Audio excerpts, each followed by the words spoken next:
today. So we had an interesting thing that happened actually to our own website, and Christina was so funny to blog about it. Hi, I'm Christina Peterson, by the way. Yeah, so we just put our website up here. So just a couple days ago, you can see we have a blog here. Just a couple days ago, we got hacked. And they actually messed up our entire website. They took out the code to the footer, so it was all messed up. There were Viagra links all over the thing. It had links on all of our marketing services. If you clicked on web design, it would go to the Viagra page. So we put up this blog just to kind of be funny about the bloggers. We also dear hackers. Yeah, thanks a lot. And while I was on the website actually fixing it, we had about 115 blog comments come in from other people trying to hack our website, spam basically. So it happens to everyone, but it does. So the message there is you have to be looking at everything that your brand tells you, everything that's out there that you have out there. Your website's very important. Your social media is very important. Today we want to touch base on social marketing, social media in a whole, and inbound marketing. How many of you here know what inbound marketing actually means? Anyone? Does anyone here know what outbound marketing is? Good job, Miranda. Okay. Well, outbound marketing means that it's the more traditional TV ads, radio, everything that sells to you. So direct to you. So here I've got a shirt, I've got a shirt, I've got a shirt.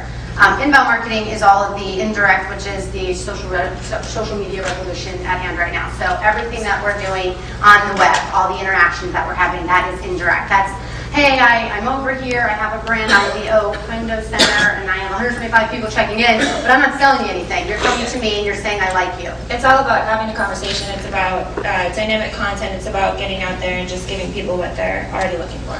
Exactly. So, how many of you have a Facebook page? For your personal? Is it a personal page that we all have? Personal. What about a business page? How many of you knew that you could have a business page? Not many. Okay. We're going to show you a quick little video. Tells you a little bit about facts, and then we're going to go into just a little bit more about what personal pages can do and then what business pages can do, because there's a huge, I think, gap between that, and we were just asked about that. So, all right. And if we can, let's.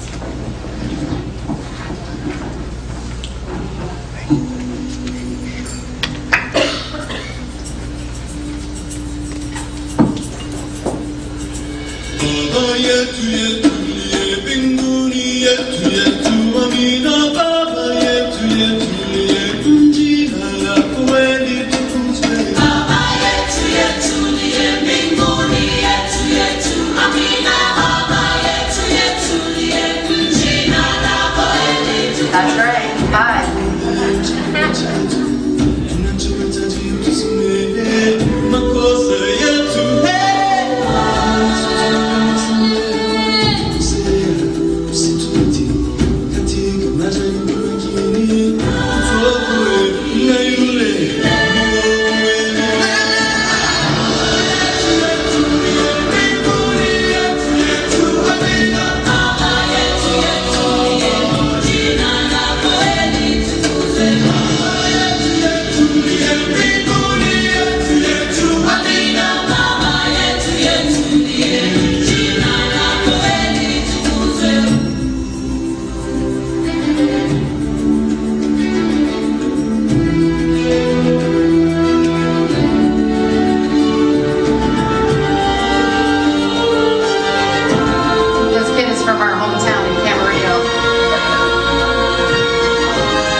Yeah. Well, what that's going to say is 90% of consumers actually believe peer review over advertisements. That would say. Come on. All right. Wow. Well, you get the idea. So, being that it's very powerful. Everybody keeps telling you it's powerful, it's powerful, it's powerful, but they're not telling you how to do it, what to do, and what you can do to use it for yourself. So, what you're doing when you're creating a Facebook account as a person, as an individual, you're voluntarily entering your information. I'm a female, I'm a mom, I'm married, I work, I'm listing where I'm working, I like certain books, I cook, I'm doing all of those things. Well, as marketers and as people that own businesses, you have business pages that you create that are separate. There's rules and regulations that Facebook puts out there, and that you're able to have an unlimited amount of fans on your your business page. On your personal page, you're limited to 5,000. So if you're limited to 5,000, after you reach your market, which has your friends, your moms, your whatever groups that you're in, your soccer, what have you, you're marketing to them. Well, they don't want to hear about you. They know you. They know that they can come see you. You want to get the people that are interested in your brand, and you want to reach them. So by creating a business page, you then can market it with ads, and we can go into specific demographic. If I want to list a property, for instance, I can go and find educated people that have graduated college between the ages of 25 to 65 that live in Henderson, Nevada. I can pinpoint that direct on Facebook, and I can get a paid per click advertisement which appears on the right side of the screen. Has everyone seen that? Mm-hmm. They're directly marketing to you. And yeah, so not only that, with that you're also going to get the analytics behind it. So you're going to get to see how many people are coming to your page, how many of them are new visitors, how many of them are return visitors, how many impressions you get, how many click-throughs. You can measure your conversion rates on whatever your campaign is. So it's a really powerful tool, and it's really important to have a business page. A lot of people, so this is a common myth, we just kind of put this up here because even in Jared's intro, he was talking about the guy posting the thing about his tuna sandwich. So I think that's the kind of myth that a lot of people think, that Facebook and Twitter and all this is just for people on there talking about their day-to-day life. Ooh, I just took a shower. Nobody cares. That's your personal page. That's your friend. Exactly. So the reason you want to be on social media is simply because of reach. That's where everybody is. 149 million people have Facebook accounts. It's like that presentation said, it would be the third largest country if it was a country.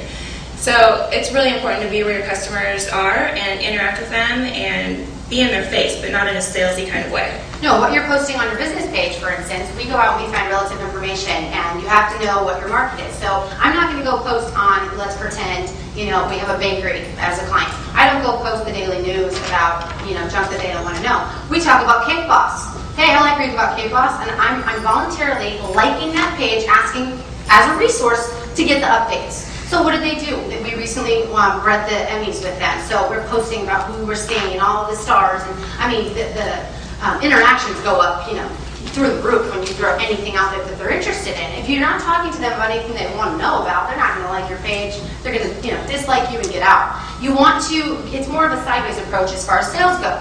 So the best thing that you could do on your page is be a resource. If you are in short sales, let's talk about how to spruce up your house. Let's talk about the little details on HGTV and what the latest and greatest things are. You post links on your page, and then you get interactions. You ask questions. I would go to somebody's page off-site, and I would say, "Hey, Susie, do you like my site, or do you like my house, or what's going on?" If I looked at Christina and I said, "Hey, Christina," nothing. "Hey, Christina," nothing again. I'm going to be like, "There's no interaction. That's not marketing. That's not a conversation. We want to have a conversation with you. We want them to come back, talk to us, ask us questions." When you're off page, that means not on your page, on somebody else's business page or somebody else's personal page. You want to put your brand out there, that nice shiny little logos that you see up here. You want to put those out there, and you want to talk to them, ask them questions, and get them back to you. That's what you want to create a conversation. So for Twitter, how many of you have Twitter? That's cool. Oh, look at that. How many don't understand Twitter and think it's ridiculous? Oh, I love you people. That's the haters. If you don't use Twitter, you don't understand it, and that's the whole thing. But it actually is very beneficial for business. Actually, 42% of companies that use Twitter for their business acquire new customers from it, and that's been proven. We've acquired new customers from it. We have a boxing gym that we promote, and we built them a Twitter. He had no idea. He was doing the Groupon ads and doing a lot of paid advertising kind of stuff that just wasn't really working. But we did Twitter for him, and he got a customer the first 3 days that we had his Twitter account up. So the people, it's all about having a conversation. You can go on there and you can they can tweet at you and ask a question like, hey, what are your rates? How much is your monthly fee at your gym or whatever? And But you gotta be listening. you gotta be listening. Yes. So the other portion of social marketing and everything that has to do, are you listening to them? Are you listening to them? And even if it's a negative review, what did you do to change their mind? With the internet, it can go by very quickly. If it's bad, most likely people believe what their friends are telling them. So back in the day, you would tell 10 people about a bad experience. You would tell one about a good one. Now, these numbers hit millions very quickly. I mean, like your impression rate, everything means something. And we actually have a funny story about that. Yeah, so as soon as you put it up there, it's out there. But as a way to kind of combat that, if you're a company, so we were at a conference in San Francisco. We were actually staying at the W Hotel, and this was just a few months ago. The W in San Francisco is under construction. So the entire lobby they have elevators blocked off, things like that. So, and there were tons of people there. The hotel was sold out. So one of our colleagues was trying to get up to his room, and now all these people were downstairs. If you've ever been to a W, they're kind of small boutique hotels, so they usually have small elevators. There's only a couple of them. So there was a 45-minute line waiting just to get into the elevator to go up to your room, and no other way to get up to your room. So it wasn't exactly the best customer experience. So one of our colleagues, he went on Twitter and he tweeted to Starwood, which they own the W brand, tweeted to Starwood like, hey, you guys might want to know that the W in San Francisco is having a huge problem right now. People can't get up to the rooms. They're having to wait 45 minutes. That was it, just a really quick tweet. Went to bed, woke up in the morning, he had an envelope under his door. He opens it up and it's a $50 gift card saying sorry for your inconvenience. So it works. That was a tweet. And so they tweet it, and you have to be listening so you can address the situations as they happen, and you can turn that person into a loyal customer because he may have been really upset about the experience, and it may have kind of turned him off to that hotel or what have you. But yeah, and they turned a bad thing into a good thing. The guy's like, okay, move on, whatever. Twitter is really, really great. You can tweet every 3 minutes. It's not a problem. You can tweet to the cows come home. You can't Facebook too much. You have to watch your posting. You have to know when people have had enough, and they tell you when they've had enough. People will start banning you. I'm sure you have those annoying friends that post like every couple seconds, or Yeah, you have those friends. Some of you are those friends. Some of you are those friends. The tuna sandwiches friends. Yeah, I am that guy. Part of the thing with Facebook and Twitter, there are a few cheats out there. There are widgets that you can install every time you Facebook, you tweet. So you don't have to go ahead. There's many of you who are probably self-employed. You don't have the time. You don't have staff like us that have multiple accounts and have to watch all of this stuff come through, and you're reading at a rate that is insane. And you don't have to be physically logging on. I mean, now with all the apps you can get, if you have an iPhone or whatever, you can have your Twitter app. It's just as easy as sending a text message. You can even have it integrated into your text messages, so any new messages come in as a text. Exactly. You can just reply to them, so it's really easy. The other thing I want to touch base on, just real quick before we move on to the next portion, with Twitter and Facebook, and I'm not going to go too far into it, but just so we're understanding, there's a whole other side of marketing called search engine optimization. How many of you have heard of that? Okay, search engine optimization drives your website to the top of the search engines, okay, not the pay-per-click sponsored at the top. Search engine optimization is kind of crazy, as we all know. The more you ping the system from business pages with your relative articles, your content, your blogging, anything like that, it helps drive you up the ladder in that Google ranking, which is obviously the largest search engine in the world. So all of the blogging and tweeting and Facebooking and LinkedIn that you're doing, that is all absolutely necessary to get you on the top of Google. You cannot have one without the other. And we usually start with social media because it's a cheaper buying. You guys can start it yourselves. You might, do funny things that you're like, yeah, we have to change along the way and make sure that it's not a community page or what have you, but really, really important stuff about social media. And we'll be available outside here to talk more about it. We want to keep moving on because we're on press for time. So another thing that people tend to think about doing business is they tend to think, Facebook, Twitter, it's just for kids. Your customers are not on there. But in fact, they are. 93% of internet users are on Facebook, of adult internet users, and 40% of Facebook users are actually over the age of 35. 35? So, y'all look about 35, by the way. I think the largest growing demographic right now is women between like 45 and 55, something That's like right. that. So, like a wine late at night. And they're playing Farmville and things like that. Yeah, which is very successful, by the way. Yes. Okay, and we wanted to also touch base about an idea here, an idea about a video. So YouTube, second biggest search engine next to Google. Very second important. largest, yes, which is super important. And you guys are realtors. You're out there selling houses. Everyone loves your faces. When you see the realtors coming, they're all peppy, got a Starbucks in their hand. Everyone tends to like you, not like the accountant that says they owe money at the end of the year. Usually they're either getting rid of the property or buying a new one. I'd like to buy a new one rather than sell, but hey, everyone has a purpose. So with that, everybody's asking us about videos. Well, the video is very, very important. You get in front of somebody very quickly, they need to like you, they need to understand the message, and it needs to be legible, it needs to be quick, and they need to kind of get in, get out, and understand it. We're going to show you a couple of videos. And Hopefully they'll play. Yeah, hopefully they will play. And you guys will be the judge of the better marketing tool here. One, very large budget, no name, named. It's a corporation that put it together, and the speaker is a well-respected journalist. The other one, not so much. We'll let it play.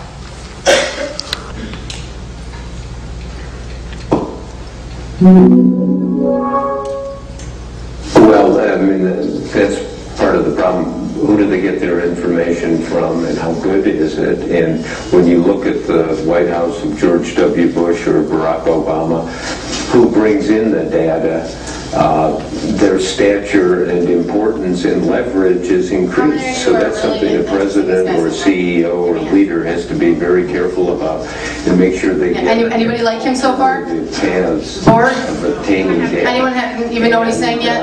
I'm kind of over it. Yeah. Yawn, First right? year, he didn't want to listen to. We're going to move to the next one. Because this guy, I don't even care what the message is, actually. I really don't. So this is a small movie theater in Austin, Texas. Austin, Texas. That, by the way, Bob Woodward, we'll talk about that in a second here about impressions. Watergate. Yeah.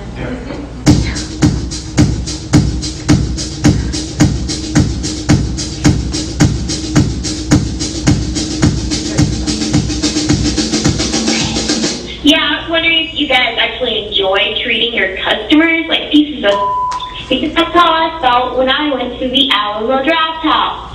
Okay? You know what? I didn't know that was supposed to text in your little crappy theater. It was too dark in that place for me to find my seat, alright? I was using my phone as a flashlight to get to my seat. So excuse me for using my phone in USA, the United States of America, where you are free to text in a theater. I was not aware that I couldn't text in your theater, alright? I texted in all the other theaters in Austin, and no one ever gave a about what I was doing on my phone, alright? And it was on silent. It wasn't on loud, it wasn't bothering anybody. You guys obviously were being with me, and I'm sure that's what you do. You know, to rip people off, you take my money, and then you throw me out. You know, I will never be coming back to your Alamo Draft House or whatever. I'd rather go to a regular theater where people are actually polite. And, you know, I'm going to tell everyone about how you are. And I'm pretty sure you guys will be assholes on purpose. So thanks for making me feel like a customer. Thanks for taking my money, asshole. Alright. Okay, so I apologize for the bleeping, but you get the message. Obviously this was the cheaper video. Clearly. The Alamo Draft House, that got 12 million hits. I'm sorry, 2.5 million hits on YouTube. Bob? The other one only had 1,300. 1,300 hits, Bob. Do I care about Bob? No, we don't. I don't even know what the message was. But I'm going to the Alamo Draft House. I'm going to the Alamo Draft House to make it awesome, I'm telling you that. So, I mean, and you know, just to recap a little bit for you, that is social media, that is inbound marketing, that is it at its best. So you have to think outside the box, you have to get in front of your people, you have to interact with them, talk to them, let them know that you're there. I mean, the short sales, I'm sure this is very difficult for those families to deal with. You got to like come at them lighthearted, let them know that you're a resource, that you're not just like a number and all of that. You want to make sure that those people feel that, you know, you're helping them and that you're referring them out to other people. That's what this business is. You're referral based. What better tool to use than social media? And we'll be outside here if you guys have any questions for us. First, turn it over.